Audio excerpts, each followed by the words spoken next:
Hello everyone, আসসালামু আলাইকুম। সবাই কেমন আছেন? আশা করি সবাই অনেক অনেক ভালো আছেন। তো আপনাদের মাঝে নতুন আরেকটি ভিডিও নিয়ে চলে এলাম। তো অনেক দিন কোনো ভিডিও দেওয়া হয় না, তো কাজের চাপে ভিডিও দিতে পারি না। আর এই দেখুন, আপনারা কিছুদিন আগে দেখতে পেরেছেন যে আমরা ইরি ধান কেটেছি। তো ইরি ধানের বতর শেষ না হতে আবার আমরা আউশ ধানের চাষ করা শুরু করে দিয়েছি। তো এ বতরে সবাই ধান লাগাচ্ছে, তো ভাবলাম আমরা কেন লাগাবো না, আমাদের যেহেতু জমি আছে আমরাও লাগিয়ে দিই।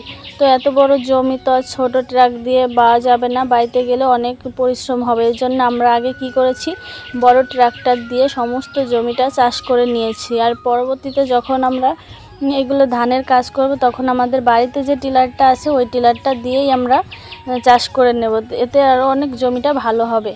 তো এই দেখুন, আমরা যে বড় টিলার দিয়ে জমিটা আগে করে নিয়ে চাষ করে নিয়েছি। আর এখন না আমাদের বাড়ির যে টিলারটা আছে ওই টিলারটা মেরামত করা হচ্ছে আর কি, মানে যেখানে যা সমস্যা আছে সবগুলো ঠিক করে তারপরে আমরা আমাদের বাড়ির টিলার দিয়ে জমিটা সুন্দর করে চাষ করে নেব।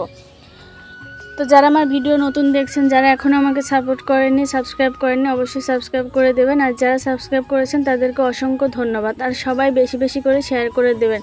আর আমার ভিডিও যদি ভালো লাগে অবশ্যই কমেন্ট করে জানাবেন। আর এই দেখুন, আমাদের সমস্ত জমিতে আবার পানি দেওয়া হচ্ছে, কারণ আবার এখানে চাষ করা হবে। কারণ চাষ না করলে তো জমিতে ধান লাগানো যাবে না, এর কারণে পানি দিয়ে আমরা করে নিচ্ছি। তো পানি দিলেই তো হবে না, পানি যে আমরা যে ধানটা লাগাবো সেই ধানের চারাও তো উঠাতে হবে।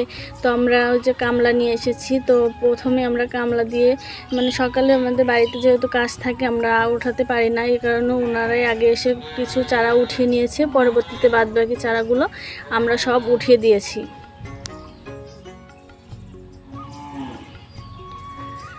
তো দেখুন আমাদের চারা কেমন হয়েছে।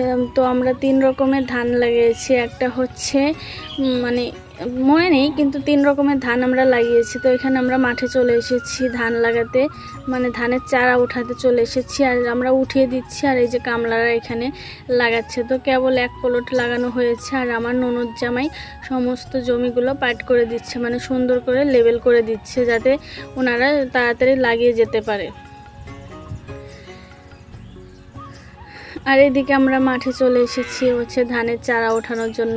তো একটু মাঝে মাঝে বৃষ্টি হচ্ছে দেখে ধানের চারা ওঠাতে একটু সমস্যা হচ্ছে আর কি, অনেক কাদা উঠছে। আর এই দেখুন আমাদের ধানের চারাগুলো অনেক সুন্দর হয়েছে, কিন্তু বৃষ্টি যদি না আসতো তাহলে এগুলো উঠানো অনেক ভালো হতো।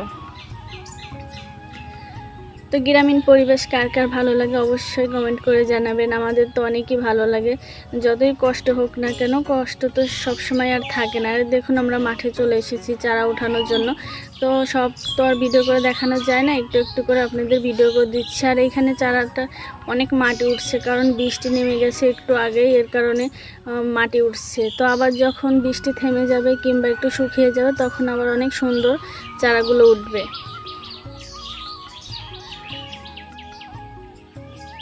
তো আমার ভিডিওটি অবশ্যই আপনারা শেয়ার করে দেবেন।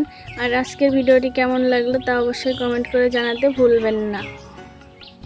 আর এই দেখুন, এই যে বিকাল টাইমে এত পরিমাণ বৃষ্টি এসেছিলো যে বৃষ্টির একদম মনে হচ্ছে বন্যা বাঁধিয়ে দিয়ে গেছে, যেহেতু আমাদের এই পলটটা একটু নিচে, এইখানে পানিটা একটু বেশিই বেঁধে যায়।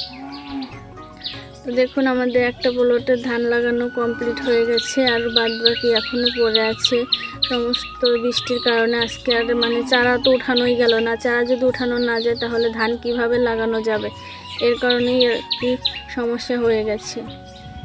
আর এই যে ভিডিওটা দেখতে পাচ্ছেন, এখানে হয়তো 4 থেকে 5 মিনিট, কিন্তু আমার এই ভিডিওটা একটানা 3 দিনের ভিডিও একটু একটু করে জমিয়েছে আপনাদের সাথে শেয়ার করব বলে।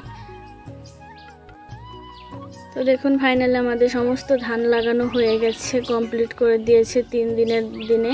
তো আজকেও বৃষ্টি নেমেছিল, তো আলহামদুলিল্লাহ বৃষ্টি নামুক আর যাই নামুক, আমাদের ধান তো লাগানো কমপ্লিট হয়ে গেছে।